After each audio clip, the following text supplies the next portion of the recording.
আসসালামু আলাইকুম ভিউয়ার্স, কেমন আছেন সবাই? আশা করছি সবাই ভালো আছেন। আমি আলহামদুলিল্লাহ ভালো আছি। তো নতুন আরেকটি ব্লগ নিয়ে চলে আসলাম আপনাদের মাঝে। তো সকালবেলায় শুরু করে দিয়েছি কাজকর্ম। তো দেখতেই পারতেছেন যে এখানে কতগুলো কাপড় নিয়ে বসছি যাই হোক সবগুলো কাপড়ই এখানে আমি ভিজিয়ে নিতেছি। তো এখানে ছিল আমার ২ টা বোরকা আর অনেকগুলো হিজাব সাথে ছিল মাস্ক। তো সবগুলি যেহেতু একদম জমে গিয়েছিল তাই ভাবলাম যেহেতু আজকে একদমই কড়া রোদ উঠেছে আর বাইরের রোদের তাপমাত্রাও বেশ ভালো, তো সেজন্যই সবকিছু একসাথে ভিজিয়ে নিতেছিলাম। তো মেয়েকে পাশে দাঁড় করে রেখেছিলাম, তো ওকে গোসল করিয়ে দিব, তো সেজন্যই যাই হোক সে আজকে সকালেই বায়না ধরেছে যে সে সকাল সকালে আজকে গোসল করে নিবে।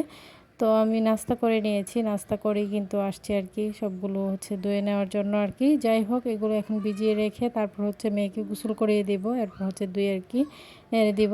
যাই হোক যেহেতু রোদের তাপমাত্রাও বেশি, তো সেজন্যই আর রোদ দেখলেই কিন্তু কাপড় ধুতে ইচ্ছে করে তো দেখতেই পেলেন যে আমি সব কিছুই কিন্তু ভিজিয়ে নিয়েছি। তো এরপর এইখানে আবারই তো আমি অফ ক্যামেরায় কিন্তু কাপড়গুলো ধুয়ে নিয়েছি। তো এদিকে মা আবার দুপুরে এখানে এই তো ট্যাংরা মাছ দিয়ে টমেটো দিয়ে টক রান্না করেছে।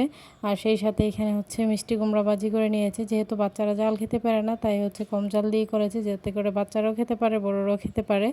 আর এখানে ছিল সবার পছন্দের মায়ের হাতের একদম মজাদার একটা শুটকির ভর্তা। তো শুটকির ভর্তাটার সাথে আজকে মা মাছ দিয়েছে, তো মাছ শুটকি মিলিয়ে ভর্তাটাও করে নিয়েছে শিলপাটাই বেটে। তো সেটা দিয়ে আমি দুপুরের খাবারটা শুরু করলাম। তো এটাই আমি নিয়ে নিতেছি। যাই হোক খুবই মজা করে দুপুরের খাবারটা খেয়ে নিয়েছি সবাই একসাথে। তো এরপর যেহেতু বিকেলবেলা কাপড়গুলো যেহেতু রোদের তাপমাত্রা বেশি ছিল, আমি ছাদে দেইনি, ব্যালকনিতেই নেড়ে দিয়েছিলাম সকালে। তো সেগুলো কিন্তু এখন শুকিয়ে গিয়েছে, তাই এখন চলে আসছি সবগুলো কাপড় এখন নিয়ে যাব। তো দেখতেই পারতেছেন কতগুলো হিজাব আর বোরকা যাই হোক তো সব কিছুই এখানে থেকে নিয়ে যাব, নিয়ে গুছিয়ে রাখবো। তো সবার কাছে আমার ছোট্ট একটি রিকোয়েস্ট, কেউ স্কিপ করবেন না, পুরো ভিডিওটি দেখে নেবেন। ভিডিওর কোনো অংশ দেখে যদি আপনাদের ভালো লেগে থাকে লাইক কমেন্ট শেয়ার করে দিবেন। আমার ছোট্ট চ্যানেলটিকে সাবস্ক্রাইব করে বেল আইকনটি বাজিয়ে দিবেন। যারা আমার ফেসবুক পেজ থেকে দেখবেন তারা অবশ্যই পেজটাকে ফলো দিয়ে পাশে থাকবেন। যাই হোক ফাইনালি আমি সবগুলো কাপড় তো করে নিয়ে আসলাম, সাথে বাচ্চাদের কাপড়ও ছিল। তো বাচ্চাদের বলতে গেলে মেয়ের কাপড় ছিল যাই হোক সব কিছুই আমি একে একে গুছিয়ে নিতেছিলাম। তো এদিকে মেয়ে পাশ থেকে আবার ডাকতেছিল, তো তাকে সময় দিতেছিলাম, যেহেতু সে আমার পাশে বসে খেলতেছিল, তাই একটু পর পর এটা সেটা সে আমাকে দেখাইতেছিল। তো তার সাথে সময় দিচ্ছিলাম আর দিকে আমার কাজগুলো একে একে গুছিয়ে নিতেছিলাম, যেহেতু এগুলো এখন যদি আবার এনে রেখে দিয়ে আবার এলোমেলো হয়ে যাবে পুরো ঘরটাই। যাই হোক তো সেই জন্যই আর কাপড়গুলো শুকিয়ে যাওয়ার পর যত দ্রুত গুছিয়ে নেওয়া যায়, তো সেই জন্যই আমি সব সময় চেষ্টা করি গুছিয়ে রাখার, বাচ্চাদের হোক বড়দের হোক সবারগুলোই যাই হোক তো কাপড়গুলো গুছিয়ে থাকলে না মানে ঘরটাও যেন একদম পরিষ্কার পরিচ্ছন্ন লাগে।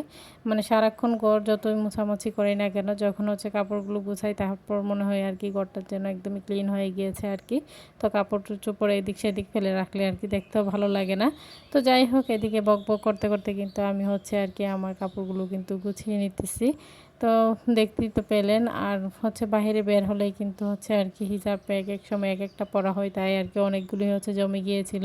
তো আমি এগুলো এক জায়গায় রেখে দিয়েছিলাম, যেহেতু একসাথে ধুয়ে নিব, তো সেজন্যই তো প্রথমে আমি বাইরে থেকে আসার পর হিজাবগুলোকে রোদে লাগিয়ে নেই, মানে বেলকনিতে দিয়ে পরে রেখে দিই, পরে একসাথে ধুয়ে নেই।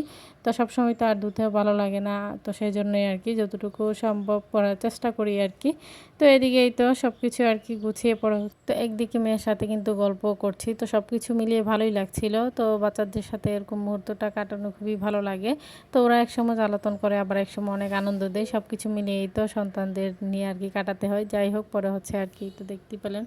এরপর আমি এখানে এই তো সবগুলো বোরকা আর হিজাবগুলো আবার আলমারিতে রেখে দিয়েছি, যেহেতু এগুলো গুছিয়ে রেখে দিলেই ভালো। আর যেহেতু এখন আমার বাইরে যাওয়ারও কোনো সম্ভাবনা নেই, তো সেজন্য যখন যাব তখন আবার বের করে নিয়ে যাব। তো এদিকে মেয়ে আবার বিকেলবেলা ব্যালকনিতে এসে একটু ডং ডং করছিল, তার মতো করে একটু ঘুরতেছিল, সে নিজে নিজেই সেজেছে মাশাআল্লাহ যতটুকু পেরেছে যাই হোক একটু ঘুরতেছিল আর আমাকে বলতেছিল যে আমাকে ভিডিও করো, মানে সে ভিডিও করতে খুবই পছন্দ করে আর এখানে দেখেন তার দুষ্টু বুদ্ধি মানে বুদ্ধি খাটিয়ে একটা বল দিয়ে হাত ব্যাগ বানিয়ে নিয়েছে।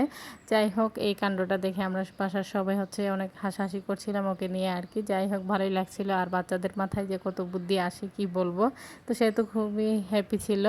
তো তো এই তো সে তার দুষ্টুমিগুলো তো দেখতেই পারতেছেন। এখানে অনেকক্ষণ সে হচ্ছে আর কি কিছু পিক আর তার কিছু ভিডিও করে দিলাম। তো সে তো খুবই হ্যাপি। এখানে তার মতো করে আর কি তার মন মতো করে সে হচ্ছে ডং ডং করছিল। তো সেই হিসেবে সে খুবই হ্যাপি ছিল।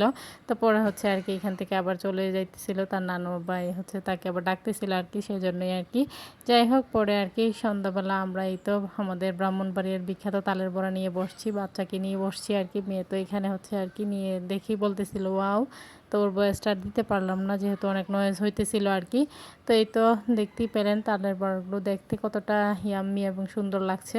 তো এগুলো খেতে বেশ মজার ছিল, খেতে একটু বেশি মিষ্টি হয়, তারপরও বেশ ভালোই লাগে। এই ছিল আর কি আমাদের ব্রাহ্মণবাড়িয়ার বিখ্যাত তালের বড়া। তো সবাই ভালো থাকবেন, সুস্থ থাকবেন, আমার পরিবারের জন্য দোয়া করবেন। আসেন স্যারকে দেখে সবাই মাশাআল্লাহ বলে দিবেন। সামনে নতুন কোনো ভিডিও নিয়ে আবার চলে আসবো আপনাদের মাঝে। আল্লাহ হাফেজ।